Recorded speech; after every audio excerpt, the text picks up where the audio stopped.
Second year आज हम बात करेंगे न्यूक्लियोसोम मॉडल के बारे में।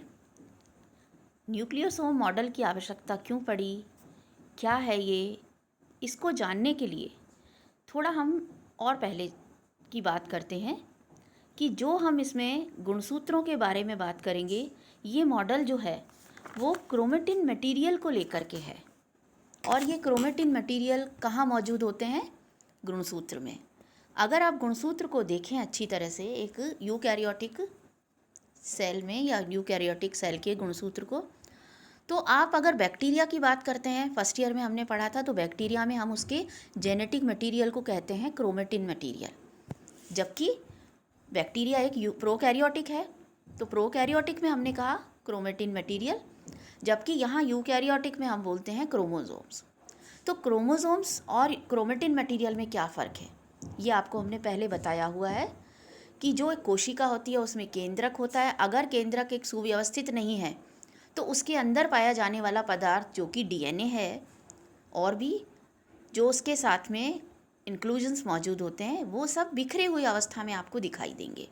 और उसका एक बेस्ट एग्जाम्पल है ब्लू ग्रीन एल्गी या फिर बैक्टीरिया, जो कि प्राथमिक प्रकार की कोशिका रखते हैं जिनमें केंद्रक सुविकसित नहीं होता। तो जो केंद्रक में पाए जाना वाला मटेरियल है वो है क्रोमेटिन मटेरियल, अर्थात डीएनए। और ये डीएनए उनमें बिखरी अवस्था में होता है। लेकिन यूकैरियोटिक में आप क्रोमेटिन मटेरियल की जगह बोलते हैं गुणसूत्र या क्रोमोसोम्स। क्यों बोला आपने उन्हें क्रोमोसोम्स? क्योंकि क्रोमेटिन मटेरियल के चारों ओर जब कोई प्रोटीन जुड़ जाता है तो आप उसे क्या नाम देते हैं? क्रोमोसोम्स।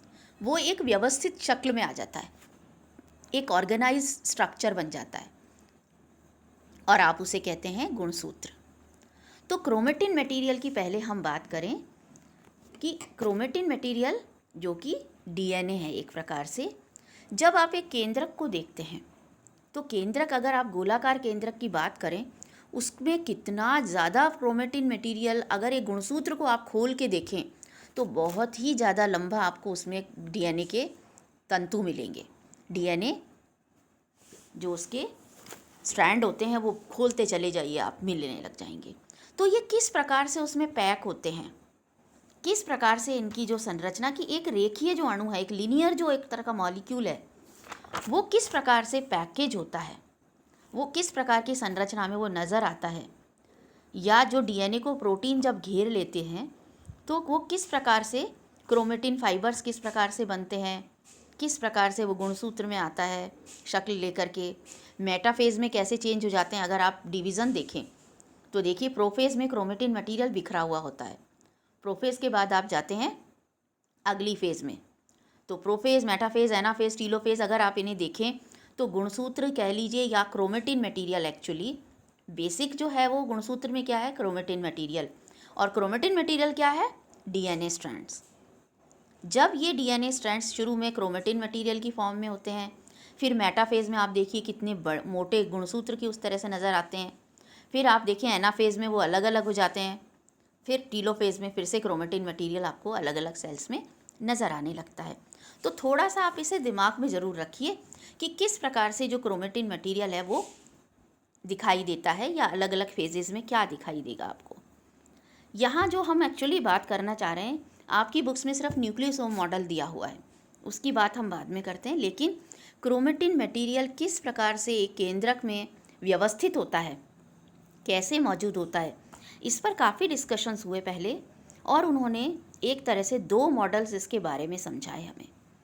एक मॉडल जो है वो शायद आपकी बुक्स में नहीं है, आपकी जानकारी के लिए आपको हम यहाँ बता रहे हैं, इसको कहते हैं फोल्डेड फाइबर मॉडल। ये मॉडल जो है वो ड्यूप्रा ने दिया था, और इन्होंने बताया कि जो उन्होंने आरबीसीज़ को एक्चुअली स्टडी करा था, और आरबीसीज़ को स्टडी करके उन्होंने बताया कि गुणसूत्र में एक्चुअली डीएनए होता है और प्रोटीन की एक लंबी श्रृंखला होती है, और ये आपस में डीएनए और प्रोटीन जो आपस में एक तरह से कॉइलिंग इनकी होती चली जाती है, और ये मोटे फाइबर का निर्माण करते हैं। और ये जो मोटे फाइबर्स होते हैं ये बार बार एक दूसरे से जुड़ करके और क्रोमेटिड्स का निर्माण करते हैं। तो क्रोमेटिड्स, क्रोमोनीमा, ये सब आपको मालूम होना चाहिए क्या होते हैं। तो ये जो फोल्डेड फाइबर मॉडल था ये इतना ज़्यादा अच्छी तरीके से एक्सप्लेन नहीं कर पा रहा था कि वाकई गुणसूत्र में किस प्रकार से डीएनए की पैकेजिंग होती है। तो दूसरा मॉडल दिया गया जिसे न्यूक्लियोसोम मॉडल के नाम से जानते हैं। न्यूक्लियोसोम मॉडल जो है उसको अगर आपको समझना है तो ये मॉडल दिया गया था। देखिए, न्यूक्लियोसोम का जो एक तरह का कॉन्सेप्ट था वो दिया था वुडकॉक और यूडिट ने 75 में। कॉर्नबर्ग और थॉमस ने डीएनए और हिस्टोन की जो व्यवस्था किस प्रकार से होती है वो दिया था कॉर्नबर्ग और थॉमस ने, जबकि यूडेट और उसके जो एटल साथी थे उन्होंने न्यूक्लियोसोम शब्द का सबसे पहले प्रयोग करा था।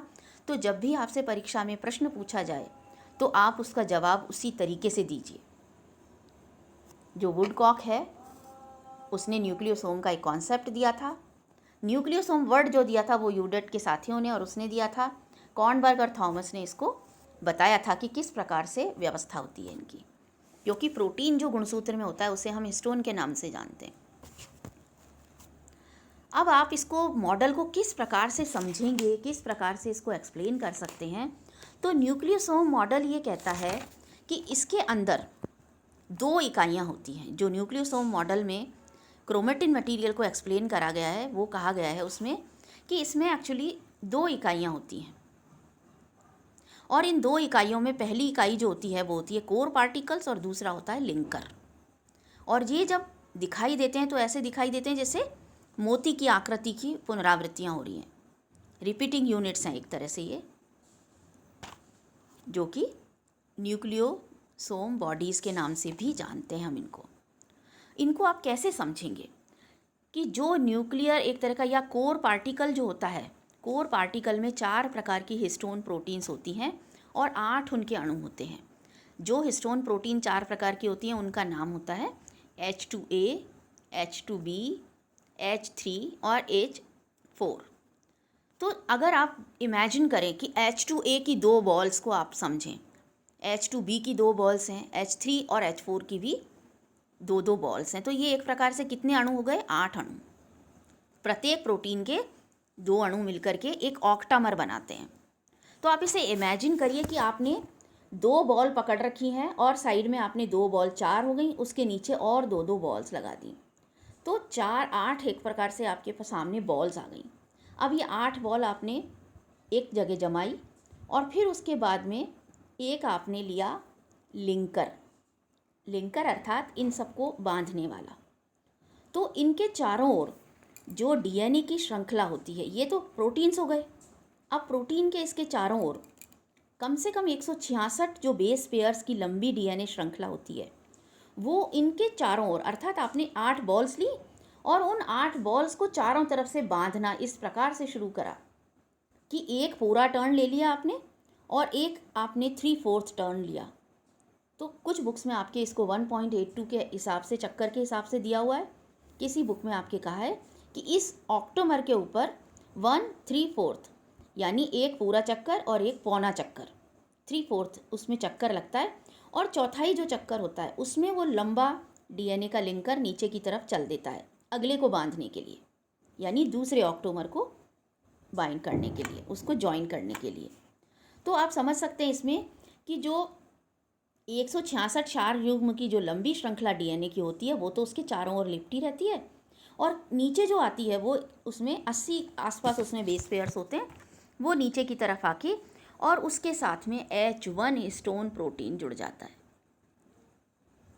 तो आप जो पिक्चर देख रहे हैं, इन पिक्चर्स में आप देखिए किस प्रकार से इनके चारों ओर एक पूरा टर्न और एक 3/4 टर्न के बाद में वो नीचे की तरफ लंबा सा धागा सा चलने लग जाता है। ये लिंकर होता है और इसके साइड में H1 लगा रहता है जो कि इसको जोड़ के रखता है।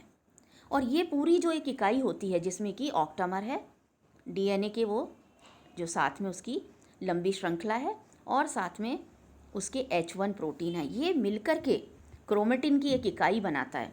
तो अगर एग्ज़ाम में आपसे पूछा जाता है कि यूनिट ऑफ क्रोमेटिन आप बताइए, तो आप कह सकते हैं क्रोमेटोसोम होती है, उस यूनिट को हम क्रोमेटोसोम के नाम से जानते हैं। और उसके अंतर्गत एक अष्टलक आता है, यानी कि 8 आती हैं 8 मॉलिक्यूल 4 हिस्टोन प्रोटीन्स के, डीएनए होता है और H1 प्रोटीन होता है, ये सब इसमें मौजूद। ये देखिए आप इस पिक्चर को 8 बॉल्स की तरीके से, 8 बॉल्स को एक पूरा चक्कर, दूसरा 3/4 चक्कर लगा करके आगे की तरफ वो मुड़ जाता है। ये देखिए, आप इसको डायग्राम को अच्छे से आप समझ सकते हैं। और फिर उससे H1 प्रोटीन जुड़ जाता है, फिर ये आगे चल देता है और इस प्रकार से इस तरह के बीडेड स्ट्रक्चर आपको नज़र आने लग जाते हैं।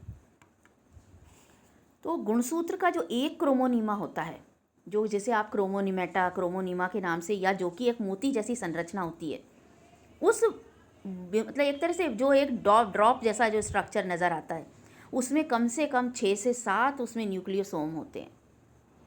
यानी ऐसे गोले जो बने हुए होते हैं वो 6 से 7 होते हैं। एक क्रोमोनीमा वो कहलाता है। क्रोमोनीमा की जो कुंडली का व्यास होता है वो 30 नैनोमीटर का होता है। इसको हम बोलते हैं सोलेनॉइड, अर्थात जिसके अंदर 6 से 7 न्यूक्लियोसोम बॉडीज़ होती हैं उनको हम बोलेंगे सोलेनॉइड। और इसमें 6 से 7 न्यूक्लियोसोम्स का कुंडलन मौजूद होगा। ये जो होती है ये क्रोमोसोम की या क्रोमेटिन की सेकेंडरी स्ट्रक्चर होती है। कौन सी? सोलेनॉइड जो होती है। जबकि लगभग अगर 300 सोलेनॉइड आपस में मिल जाएं तो वो क्या बना लेते हैं? Super solenoid. और उसका अगर आप देखेंगे व्यास, यानी एक सोलेनॉइड का कितना होता है? 6 से 7 उसमें न्यूक्लियोसोम्स होते हैं। और क्रोमोनीमा की जो व्यास होता है वो 30 नैनोमीटर होता है। अब बहुत सारे जब सोलेनॉइड्स मिल जाते हैं तो वो सुपर सोलेनॉइड बनाते हैं जिनका व्यास 400 नैनोमीटर भी हो सकता है। देखिए आप इस पिक्चर को। सबसे पहले ये बहुत अच्छे से एक्सप्लेन करता है इस स्ट्रक्चर को कि किस प्रकार से डीएनए के जो डबल स्ट्रैंड्स हैं उनका व्यास, आप देखिए इधर आपने लिखा है, देख रहे हैं आप ये। सबसे पहले डबल स्ट्रैंडेड डीएनए है, उसके बाद ये डबल स्ट्रैंडेड डीएनए किसमें? प्रोटीन्स के साथ मिलकर के, और 11 नैनोमीटर इसका व्यास हो जाता है।